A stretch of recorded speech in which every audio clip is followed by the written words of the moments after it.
StockPulse Newsroom, talking silver viper minerals today. The VIPR on the Toronto Venture Exchange. So running some geophysics down there at La Virginia in Mexico. I run through the details of that news. I've got the CEO, Steve Cope. Hey, Steve, thanks for the time here. A quick little update here. Looks like you're running some geophysics. Been a while. Why don't you kind of run through the latest and greatest here with the company? Yeah, I mean, we've been waiting patiently for a long time to get this geophysics done. We're excited to finally get it, and they've wrapped up on site now, and we've just started to get a trickle of the first few lines that they did. I think we've got 6 lines in so far over the El Ruby area, those lines. And, we did that geophysics looking for kind of what would be at depth underneath El Ruby. And then also as we expand away from where, our resource is. And, those preliminary lines obviously are showing a lot of new targets that would have been undercover that we wouldn't have seen. We'll wait for the final package, but I know our geology team is getting very excited about what they've seen so far. Yeah, so I guess more to come, and you'll have to evaluate. But knowing you know now, what are you kind of thinking here the rest of the 22 season? Yeah, I mean, we're definitely going to be adding a larger rig to go down and test El Ruby at depth. There was one obvious large resistivity anomaly that stood out like a sore thumb on the first few lines.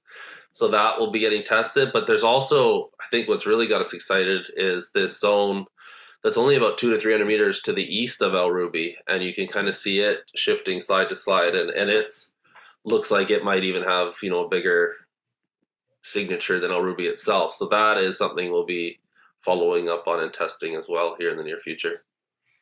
Yeah, so I guess give us a quick health update here. How we doing cash wise? How much fuel's in the tank to keep going?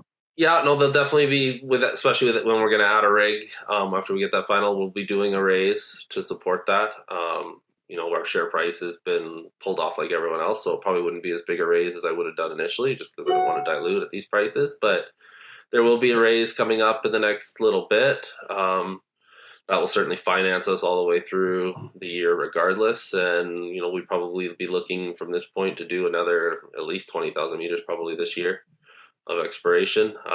We're waiting on the lines. I haven't seen any preliminary results, but it also covered our Peridonis, La Colmena, and El Molino targets and part of the Macho Libre target. And so, we're really high on that area. We have some results back from a few shallow holes and reconnaissance holes that we put into it and saw that stuff was mineralized, and it's a nice looking breccia up in that area. And that's a parallel trend that sits 2 kilometers to the east of El Ruby. So that I think is a very important trend for adding ounces on the project as well. So we'll be following up on that. And then probably looking, with some success to come out with a resource early 2023.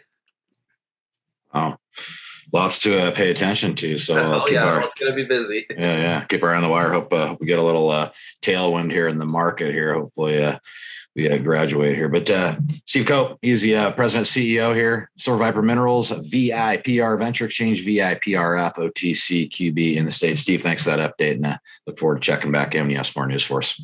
Thanks, Rob. Always fun.